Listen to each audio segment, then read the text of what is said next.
2절까지 교독합니다. 제가 먼저 읽겠습니다. 그 일 후에 하나님이 아브라함을 시험하려고 그를 부르시되 아브라함아 하시니 그가 이르되 내가 여기 있나이다.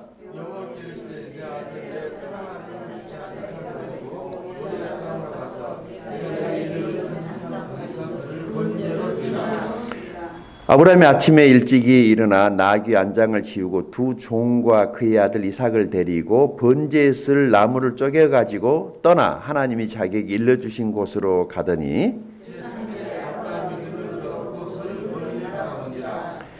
이에 아브라함이 종들에게 이르되 너희는 나귀와 함께 여기서 기다리라. 내가 아이와 함께 저기 가서 예배하고 우리가 너희에게로 돌아오리라 하고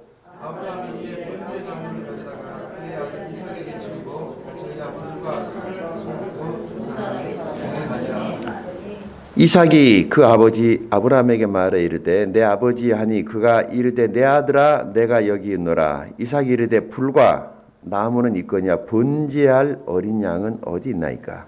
아브라함이 이르되 내 아들아 번제할 어린 양은 하나님의 집에 준비하시라 하고 그 사람이 하나님이 그에게 일러주신 곳에 이른지라. 이 아브라함이 그곳에 제단을 쌓고 나무를 버려놓고 그의 아들 이삭을 결박하여 제단 나무 위에 놓고 여호와의 사자가 하늘에서부터 그를 불러 이르시되 아브라함아 아브라함아 하시는지라. 아브라함이 이르되 내가 여기 있나이다 하매 사자가 이르시되 그 아이에게 네 손을 대지 말라. 그에게 아무 일도 하지 말라. 네가 내 아들 내 독자라도 내게 아끼지 아니하였으니 내가 이제야 네가 하나님을 경외하는 줄을 아노라. 아멘. 앉으시겠습니다.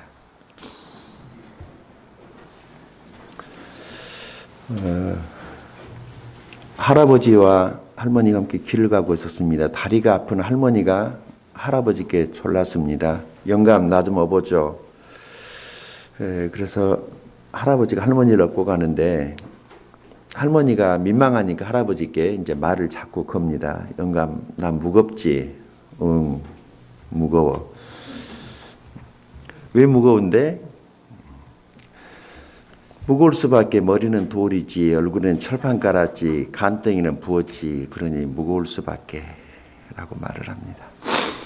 돌아오는 길에 이번에는 할아버지가 할머니께 부탁입니다. 할머니 나 좀 업어줘봐. 그래서 이번에는 이제 할머니가 할아버지를 업고 돌아온 길입니다. 할머니 나 무겁지? 아니 하나도 안 무거워. 가벼워. 할아버지가 영문을 몰라서 왜 가볍지? 그랬더니 머리는 비었지, 입은 싸지, 쓸개는 빠졌지, 헛바위 바람은 잔뜩 들었지. 아주 가벼워. 우리 인생 사는 거 보면 참 재밌죠. 가만히 보면 우리 인생이 재미있어요. 여러분 그렇게 생각하지 않으세요? 금년 한 해 여러 가지 일들이 참 많았지만은 어떻게 생각하면 참 괴롭고 속상하고 슬프고 그런 일도 많이 있지만 이것저것 다 모아놓고 생각하면 재미있었어요. 재미있었어. 인생은 사실 코미디입니다. 우리가 이렇게 살려고 해서 이렇게 산 게 아니잖아요.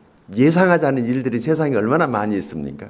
하나도 내 뜻대로 된 것이 아닌 것 같아요. 가만히 보면 나만 몸부림쳤지, 나만 뒤집어지고 엎어졌지 여호와의 뜻은 선줄로 믿습니다. 하나님의 계획대로 되는 것 같아요. 자, 우리 지난주에는 창세기 말씀을 통해서 우리 아브라함의 신앙 여정, 아브라함의 인생 여정을 통해서 우리 자신들의 인생 여정을 한번 같이 살펴보고자 해서 시작했던 창세기 말씀 오늘 두 번째입니다. 오늘 말씀을 통해서 하나님의 은혜를 같이 나누고자 합니다. 지난주에는 하나님께서 아브라함에게 나타난 이야기를 해드렸습니다. 여러분 그것이 은혜입니다. 하나님이 우리 인생에 어느 날 찾아오셨어요. 아브라함 인생에 어느 날 찾아오셨어요. 75세가 되도록 자식이 없어서 답답해하고 있었던 이 아브라함에게 하란에서 우상 만드는 아버지 따라서 사업하고 그것에 정착해서 눌러 앉으려고 했었던 아브라함 인생에 어느 날 하나님이 찾아오셨어요. 그리고 찾아오셔서 아브라함에게 말씀하셨어요. 여기서부터 아브라함의 신앙이 시작이 됩니다. 믿음의 여정이 시작이 됩니다. 그래서 우리의 신앙 여정은, 믿음의 여정은 언제부터라고 그랬어요? 하나님의 말씀을 듣고 그 말씀에 순종해서 내가 예수 그리스도를 구주로 믿은 이후로부터가 사실은 신앙생활의 시작이라고 우리는 그렇게 얘기를 해야 됩니다. 그런데 그냥 우리는 교회에 다니는 그때부터 신앙이 시작됐다고 생각을 하니까 신앙생활은 오래 한 것 같은데 아무것도 남는 것도 없고 변화된 것도 없는 것 같습니다. 그래서 이 스타트 포인트, 신앙을 우리가 말을 할 때 언제부터라고, 내가 교회 예배당에 발을 디딜 때부터 신앙생활의 시작이라고 말할 것인가? 안 그러면은 아브라함처럼 구체적으로 하나님의 음성을 듣고 그 음성에 순종해서 내가 예수 그리스도를 내 마음에 받아들이는 바로 그날, 그때부터 우리는 신앙의 시작, 믿음 생활의 시작이라고 그렇게 말을 할 수 있어야 한다고 말씀을 드렸습니다. 자, 그런데 이 아브라함의 인생 여정을 쭉 살펴보면은 우리가 아는 것처럼 그렇게 평탄했던 것은 아니라는 것을 성경을 통해서 우리가 보게 됩니다. 실수하고 넘어지고 깨어지고 엎어지고 뒤집어지고 하면서 여기 창세기 22장까지 왔습니다. 그런데 안 죽고 여기까지 왔단 말이죠. 그 많은 어려움, 시험, 걱정, 정말 해괴망측한 일들, 끔찍한 일들을 그렇게 겪으면서 여기까지 왔는데 아브라함이 아직 죽지 않고 여기까지 왔어요. 여러분, 이게 은혜입니다. 오늘 우리가 죽지 않고 피곤한 인생, 괴로운 인생, 별의별 일들을 다 겪으면서 우리 11월까지 안 죽고 여기까지 온 것이 하나님의 은혜입니다. 하나님의 은혜입니다. 우리 그렇게 인사 한번 하십시다. 옆에 있는 사람이랑. 하나님의 은혜입니다. 하나님의 은혜입니다. 예. 아브라함이 믿음의 조상이 될 수 있었던 것도 하나님의 은혜입니다. 이 성경의 기자는요, 이 아브라함의 인생 여정을 통해서 우리에게 뭘 설명하고 싶어 하는가 하면은 우리의 삶은 하나님의 은혜다라고 하는 것을 말하고 싶은 거예요. 그러니까 자꾸 우리의 삶이 뭐 잘 되면은 내 탓, 잘못되면 조상 탓, 이게 아니고 내 삶에 일어난 이 모든 일들은 다 하나님이 나를 사랑하셔서 내게 허락하신 일들이라는 거죠. 이것을 볼 수 있는 사람, 내 삶이 하나님의 은혜라고 볼 수 있는 사람, 바로 이 사람이 하나님께 은혜 입은 사람입니다. 내가 잘나고 똑똑해서 여기까지 온 것이 아니라, 내가 아주 뭐 계산 잘하고 뭐 판단력이 좋아 여기까지 온 것이 아니라 다 하나님의 은혜였다라고 하는 것입니다. 우리 중에 자신이 완벽하다고 그렇게 생각하는 사람은 한 사람도 없을 줄로 압니다. 사람은 누구나 넘어지고 자빠지고 엎어지고 실수하고 실패를 하면서 사는 것입니다. 사람은 실패가 전문이고 하나님은 실패한 인생을 고치는데 전문가이십니다. 창세기 12장은 아브라함이 자식이 없어서 괴로워하고 있을 때 하나님께서 찾아오셔서 아브라함에게 내가 너에게 씨를 주마라고 하는 그 약속을 듣자 아브라함의 귀가 번쩍 열려가지고 그 약속 때문에 길을 떠나는데 우리는 그 길을 신앙의 길, 믿음의 길이라고 이렇게 말을 합니다. 신앙이 무엇입니까? 하나님의 약속을 믿고 가는 것이죠. 약속을 믿고 가는 것입니다. 타이타닉이라는 그 영화를 보신 분들은 이 장면을 아실 거예요. 그 영화에서 가장 기억에 남는 장면이 어디인가 아시죠? 뱃머리에서 그 여주인공을 눈을 감게 하고 남자 주인공이 자기가 사랑하는 그 여인의 허리를 잡고 배 맨 앞쪽에다가 세우고 자 눈을 떠봐. 그랬을 때 그 여자가 눈을 쫙 떴단 말이죠. 손을 벌리고. 그랬을 때 그 배 맨 앞쪽에서 거기서 눈을 떠서 본 그 세계는 전혀 다른 세계였습니다. 정말 그 장면이 정말 멋지죠. 그 여자가 눈을 떴을 때 거기서 바라다 본 세계는 정말 온 우주가 자기 눈에 막 다 들어오지 않습니까? 똑같은 세상인데 똑같은 배 위에 있는데 내가 어느 위치에 서서 보느냐에 따라서 전혀 다르게 보인단 말이죠. 여러분 우리 인생도 그런 것 같아요. 저기 배 밑에 귀관실에 들어가 있으면 뭐만 보이겠어요? 맨 더러운 기름걸레라든지 기계 소리라든지 복잡하고 시끄러운 것밖에 안 보일 텐데 조타실이라든지 말이죠. 배 맨 앞쪽에 오면은 얼마나 아름다운 것이 눈에 보입니까? 시야라고 하는 것이 그렇게 중요한 것 같아요.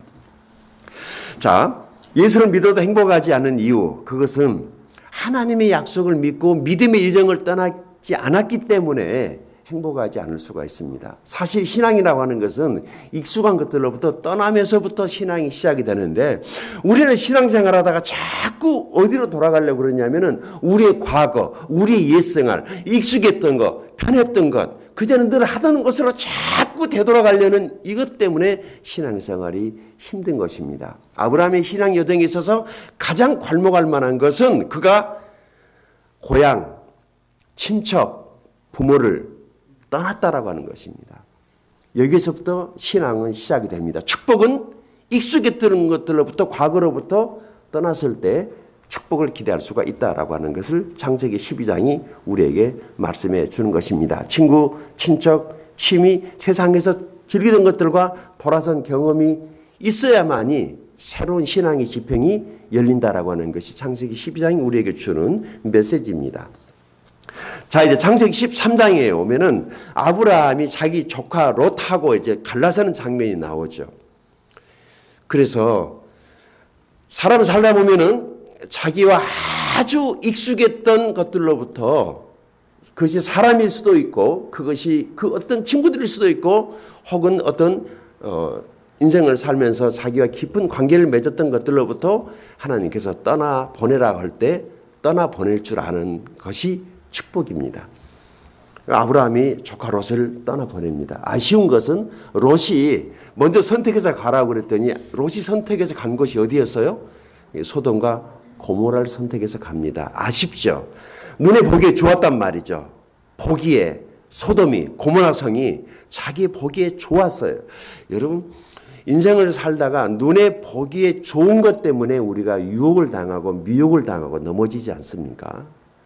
하나님 보시기에 좋은 것인 줄로 믿습니다. 내 눈에 보아서 좋은 것이 아닐 수가 있어요. 그 좋은 것인 줄 알고 갔더니 가서 보니까 아닌 경우가 많이 있지 않습니까? 창세기 14장에 와가지고 보면은요, 이 아브라함이 자기 조카 롯이 포로로 잡혀가지고 이제 완전히 신세가 처단하게 돼 있을 때 아브라함이 자기 군대를 동원해서 그 조카 롯을 전쟁에 싸워가지고 뺏어가지고 오는 내용이 그곳에 기록되어 있습니다. 그때 돌아오던 길에 살레망을 만나게 되죠. 멜기세덱을 만나가지고 그가 떡과 포도주로 아브라함을 맞으러 왔을 때 아브라함이 그에게 내가 전리품 빼앗은 것 중에서 11조를 그에게 돌려주면서 그래서 그때 멜기세덱이 아브라함을 축복을 합니다. 여기에 메시지는 이거예요. 우리가 힘들고 연약하고 가난한 사람들을 도와주면 하나님이 우리의 삶을 축복해 주신다라고 하는 메시지가 있습니다.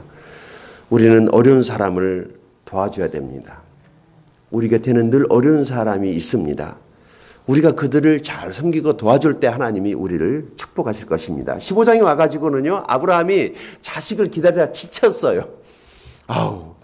하나님이 립서비스만 한 거 아니야? 라고 믿음이 흔들리기 시작을 할 때 하나님 찾아오셔가지고 그 밤에, 밤하늘 때 있는 그 별들을 보여주면서 걱정하지 마라. 저 별들의 숫자를 헤아려 봐라. 네 자식을 통해서 생겨날 민족이 씨가 저렇게 많을 것이다 라고 이렇게 이야기를 합니다. 그러면서 아브라함의 인생이 쫙 어떻게 펼쳐갈 것인가 하나님이 그 밤하늘을 쳐다보면서 쑥 가르쳐 줍니다. 우리 인생의 여정은 성경 안에 있습니다. 다른 데서 찾지 마시고 하나님 말씀 안에서 우리 인생의 남은 여생들을 바라볼 수 있게 되기를 바랍니다. 16장에 와가지고는요, 아브라함과 사레가 하나님 약속을 기다리지 못해서 큰 사고를 칩니다. 아시죠? 무슨 사고입니까? 아주 대형 사고를 쳤어요. 사레가 자기 여종을 남편에게 줘가지고 아무래도 이것은 하나님의 약속을 기다리는 것이 아니라 이렇게 하라고 한 것 같습니다라고 인간적인 방법을 동원해 가지고 그래서 그곳에서 누가 태어납니까? 이스마엘이 태어납니다. 이때부터 아브라함의 가정에 불화가 시작이 됩니다. 하나님의 뜻대로 하지 않고 인간의 방법대로 선택해서 자식을 생산했던 이 아브라함의 가정에 늘 이제 싸움이 있고 울음소리가 있고 다투는 소리가 납니다. 결국에 하갈을 쫓아내고 이제 이스마엘의 후예가 오늘날에 전 세계 사람들을 지금 경악시키고 있는 IS 아니겠습니까? 그때 생겨난 거예요. 믿음 없이 행했던 것. 우리 인생에 가만히 생각해 보니까 내 인생에도 그런 일들이 있어요. 하나님 믿지 못하고 인간적인 방법으로 했던 것 때문에 내가 치러야 될 대가는 엄청나게 크다라고 하는 것을 저는 느꼈습니다. 힘들고 어렵지만은 우리가 믿음으로 모든 일을 할 수 있기를 바랍니다. 인간적인 방법으로 우선 급하다고 눈앞에 이익 때문에 믿음 없이 어떤 일을 결정을 하고 나면은 그때 잘못한 결정 때문에 두고두고 후회스럽고 인생을 그 고통스럽게 하는 일들이 없지 않아 있다는 것을 저는 보았습니다. 17장이 옵니다. 17장이 오니까 하나님은 다시 아브라함을 찾아와 가지고 언약을 확인시켜 주면서 이제 아브라함의 이름을 먼저 바꿔줍니다. 그래서 그 전까지는 아브라함이었는데 아브라함이라고 하는 여러 민족의 아버지라는 그런 뜻으로 아브라함이라고 이름을 바꿔주고 그의 아내 사레를 사라로 이렇게 바꿔줍니다. 여기 사람마가 앉아 있는데 그러면서부터 이제 네가 날 자식들에게 하나님의 언약의 증표로서의 할례를 행하라. 그래서 이때부터 할례가 시작이 됩니다. 이제 18장에 와서 보니까 시간이 많이 흐른 것 같아요. 꽤 많이 흘렀는데 그때 아브라함의 장막에 하나님이 또 찾아오십니다. 그래가지고 내년 이맘때에 이제 조금 시간이 짧아졌죠.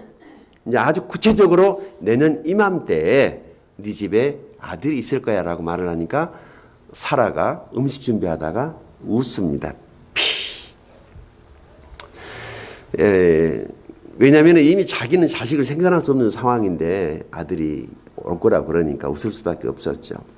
19장은 어떤 내용이 있냐면은 하나님의 천사가 롯이 들어갔던 소돔과 고모라 성을 멸망시키러 들어갔던 내용, 그리고 그 성에 살고 있는 의인 롯을 구출해 내는 내용이 나옵니다. 하나님은 죄는 심판하시고 의인은 악에서 건져내신다라고 하는 메시지가 있죠. 그리고 20장에 와가지고 아브라함이 또 실수를 합니다. 그 아비멜렉 왕에게 자기 부인을 뺏기고 자기는 또 오빠라고 속여서 간신히 목숨은 살았는데 하나님께서 아브라함 가정에 은혜를 베풀어 주셔서 다행히 아비멜렉 왕에게 하나님이 찾아가셔서 너 사라 건들면 죽는다. 그래서 아비멜렉 왕이 사라를 살려서 내보내주면서 아브라함을 부르다가 호통을 치면서 좀 칠칠맞게 살지 말고 네 마누라 좀 잘 좀 챙겨라 그러면서 엄청난 것들을 줘서 내보냅니다. 이걸 보면은 하나님을 믿는다고 해서 사람이 완벽해지는 것은 아니라는 것을 알 수 있습니다. 시간이 꽤 많이 흘렀는데도 아브라함의 믿음과 신앙이 하나도 자라지 않고 있는 것을 우리가 볼 수 있습니다. 여전히 하나님의 은혜로 사는 것 같습니다. 우리의 삶 속에 여전히 하나님의 은혜가 필요합니다.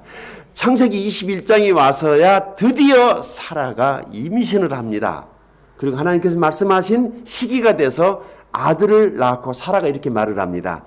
하나님이 나를 웃게 하셨다. 그래서 그 아들의 이름을 이삭이라고 지어줍니다. 하나님은 우리를 웃게 하실 것입니다. 오늘까지는 피곤해도 하나님께서 다음 달, 아니 내년에는 우리를 웃게 하실 수 있단 말이죠. 그래서 믿음을 가지고 살 수 있기를 바랍니다. 진정한 웃음은 하나님이 주십니다. 세상이 주는 기쁨이라는 건 너무 찰나적인 것 같아요. 잠깐이에요. 그런데 그 잠깐의 찰나적인 웃음 때문에 지불하는 비용은 너무 큰 것 같아요. 그렇지만 사람들은 그 순간적이고 찰나적인 그 기쁨, 평안을 누리기 위해서 얼마나 많은 대가 지불하는지 몰라요. 하나님은 우리에게 평안을 거둬주시는 분이십니다. 이제 창세기 22장 하나님께서 아브라함을 시험하는 내용인데요. 오늘 제목처럼 두 가지만 말씀드리고 마칠게요. 하나는 믿음이고 하나는 은혜입니다.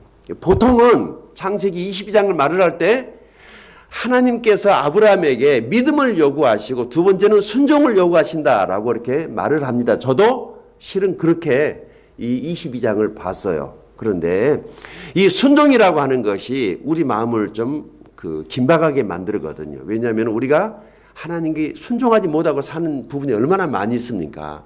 이게 곰곰이 생각을 해보니까 이 순종이 어디서 나오는 것이냐면은 하나님의 은혜에서 나오는 거예요. 누가 순종할 수 있어요? 하나님께 은혜 받은 사람이 하나님께 순종을 하는 거예요. 은혜도 없이 순종을 하려니까 너무너무 힘이 드는 거예요. 그러니까 억지 춘향이죠. 그런 순종은요, 해놓고 나도 내 마음이 기쁘지가 않아요.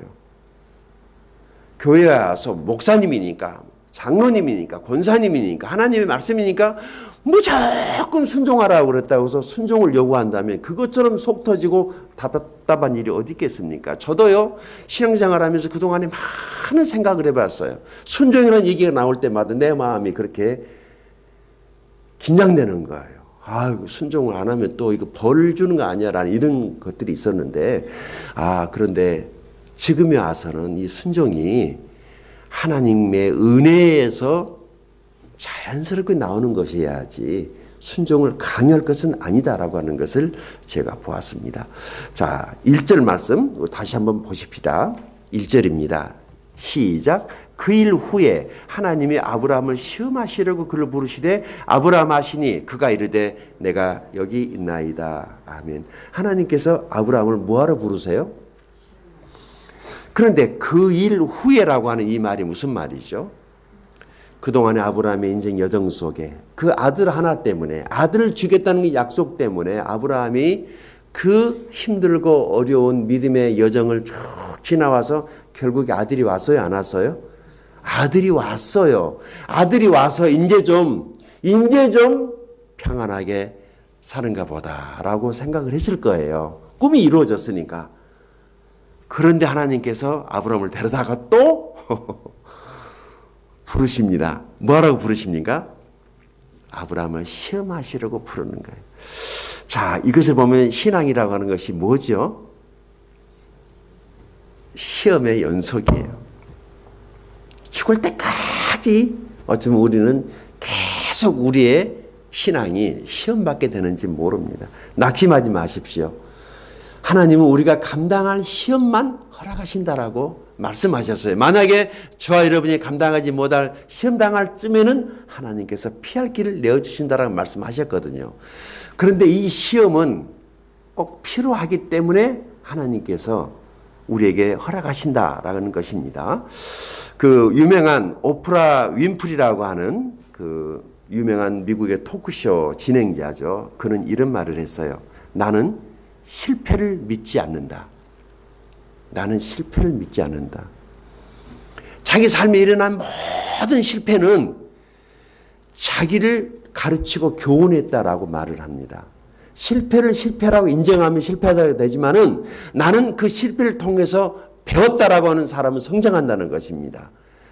저와 여러분 인생을 살면서 그동안 실패했던 그 모든 실패를 통해서 우리가 무엇인가를 배우는 것입니다. 성장하는 것입니다. 커가는 것입니다. 실패를 두려워하지 마십시오. 실패하지 않고 성공한 사람은 없습니다. 실패를 하면서 계속해서 성장해 가는데 그 성장이 뭐냐면은 하나님을 알아가는 거예요. 하나님을 알아가는 거예요. 실패를 통해서 하나님을 배워야 되는 것입니다. 아브라함이 많은 실패를 통해서 하나님을 배웠어요. 우리도 실패를 통해서 하나님을 배울 수 있기를 바랍니다. 실패를 통해서 배운 사람은 성공합니다. 그러나 실패를 통해서 실패를 배운 사람은 실패할 수밖에 없다는 말이 있습니다. 삶에 어려움이 있으십니까? 걱정하지 마십시오. 하나님 주시는 시험일 수 있습니다. 믿음으로 통과해야 될 시험인지도 모릅니다. 그것이 물질이든 사람이든 영적이든 간에 그것은 통과해야 됩니다. 통과해야 될 시험입니다.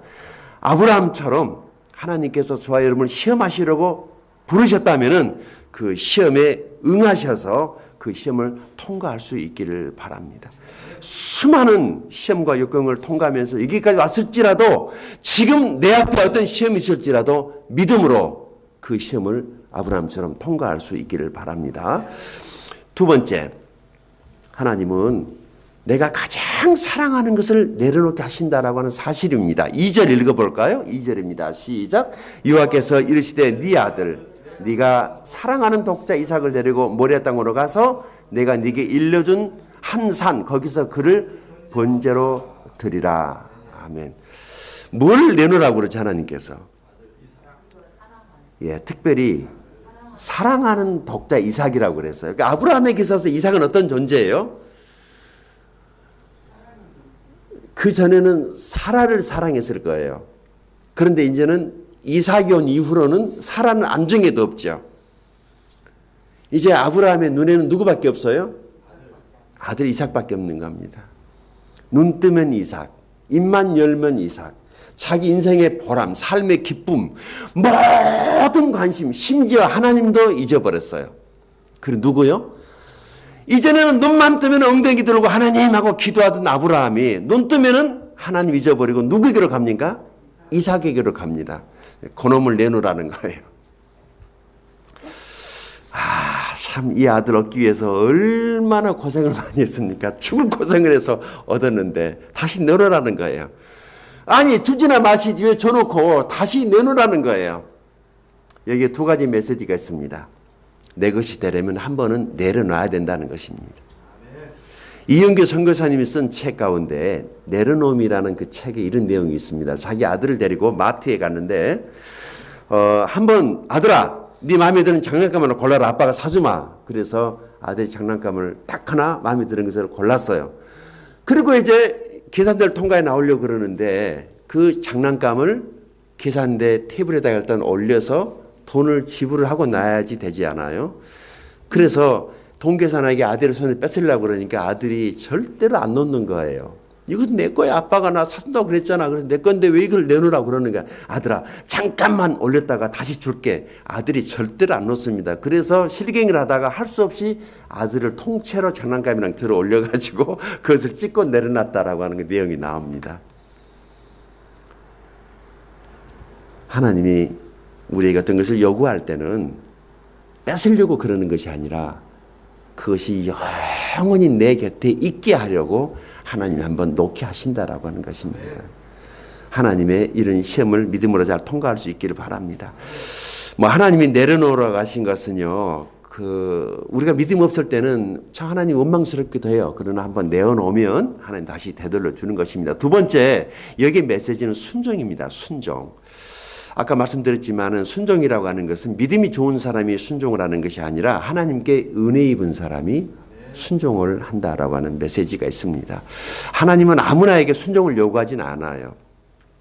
은혜 입은 사람에게 하나님이 순종을 요구합니다. 사실 이 이삭은 예수님의 모형이거든요. 이삭을 바치라고 하는 이 말은 하나님이 예수님을 우리에게 주시겠다라고 하는 그런 하나의 예언적 메시지가 포함되어 있는 것이죠. 그래서 우리가 교회 와서 제일 먼저 해야 될 일이 뭐냐면은 은혜 받는 것입니다. 은혜에 앉아서 은혜를 받아야지 그 다음에 순종을 하는 것인데 교회 오면 일부터 하려는 사람들이 있어요. 그러니까 열심히 일하고 은혜가 없기 때문에 일하고 수고하고 나중에 책망 받지 않습니까? 은혜 받은 사람이 내어줄 줄 압니다. 은혜 받은 사람이 사람을 용서할 줄 알고 은혜 받은 사람은 손해볼 줄도 알고 은혜 받은 사람이 사람을 섬길 줄 알고 은혜 받은 사람이 하나님께 물질을 드릴 줄 알고 은혜 받은 사람이 목자와 목녀로 헌신하는 것입니다. 은혜 받은 사람이 선교하고 은혜 받은 사람이 작은 것이라도 감사합니다. 은혜 받은 사람이 전도하고 그 은혜는 바로 예수님입니다. 예수 믿고 구원받은 사람은 다 은혜 받은 사람입니다. 자, 마지막 하나만 더 말씀드리고 마치죠. 세 번째 12절 말씀 같이 읽고 마치겠습니다. 12절입니다. 시작. 사자가 이르시되 그 아이에게 네 손을 대지 말라. 그에게 아무를 하지 말라. 네가 네 아들 내 독자라도 내게 아끼지 아니하였으니 내가 이제야 네가 하나님을 경외하는 줄을 아노라. 아멘. 자, 이 독자 이삭을 아브라함에게 주신 분이 누구입니까? 하나님이죠. 그런데 그것을 달라고 그랬더니 아브라함이 내어놨어요. 그것을 보면서 하나님께서 아브라함이 믿음이 크고 있다는 것을 확인한 거예요. 이삭은 선물이었어요. 그 선물을 주신 하나님을 볼 줄 아는 것이 믿음입니다. 아브라함은 이삭을 본 게 아니라 누구를 보고 있었어요? 그 이삭이라는 선물을 주신 하나님을 보고 있었기 때문에 이삭을 내어드릴 수 있었어요. 하나님이 주신 선물에 집중하지 마시고 그 선물을 주신 하나님께 집중해야 됩니다. 그러면 하나님이 계속해서 주실 것입니다. 기도하겠습니다. 하나님이 우리에게 주신 선물들이 있습니다. 자식도 선물이고 집도 선물이고 이 땅을 살아가는 직장, 모든 건강, 모든 것이 다 선물입니다. 선물에 집중하지 마시고 내게 직장 주시고 건강 주시고 사업 주시고 집 주시고 차 주시고 자식 주시고 모든 것을 주신 하나님, 그 하나님께 집중할 수 있기 바랍니다. 우리는 이 세상에 올 때 아무것도 가지고 온 것이 없습니다. 지금 우리가 누리고 사는 이 모든 것들은 하나님이 은혜의 선물로 주신 것들 아닙니까? 그것에 대한 깊은 감사가 있기 바랍니다. 선물에만 집중하고 하나님을 놓치면 선물도 놓치고 하나님도 놓칠 수가 있습니다. 선물에 집중하지 마시고 하나님께 집중하시는 저와 여러분이 될 수 있기 바랍니다. 기도하며 나아가십시오.